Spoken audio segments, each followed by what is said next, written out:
السلام علیکم ورحمۃ اللہ وبرکاتہ۔ یہ ایک بھائی کا سوال ہے کہ سعودی علماء کا یہ فتویٰ ہے کمیٹی کا کہ غسل کرتے ہوئے جہاں پانی نہیں پہنچتا وہاں دلک کرنا یعنی رگڑنا ضروری ہے، اور جہاں پہنچ جاتا ہے وہاں ضروری نہیں ہے۔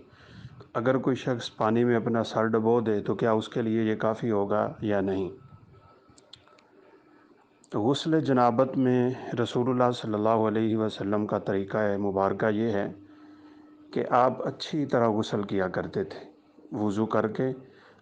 اور وضو سے قبل اپنے مخصوص اعضاء کو اچھی طرح دھو کے، پھر ہاتھ صاف کر کے پھر وضو کرتے۔ وضو کر کے آپ صلی اللہ علیہ وسلم سر پہ 3 دفعہ چلو ڈالتے پانی کا، پھر سر کو اچھی طرح گیلا کرتے، پھر جسم کی دائیں جانب اور پھر بائیں جانب پانی بہاتے تھے۔ تو جسم کے جس حصے پہ پانی پہنچ جاتا ہے عمومی طور پہ وہاں واقعتاً رگڑنا ضروری نہیں ہے، لیکن جہاں پانی نہیں پہنچا،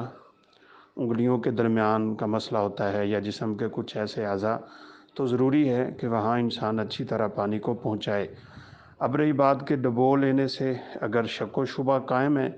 کہ میرے سر کی جڑوں میں پانی نہیں پہنچا یا جسم کے حصوں میں نہیں پہنچا، تو وہ اس شک کو دور کرے، اس میں کیا قباحت ہے یا کیا اس میں کوئی مسئلہ ہے،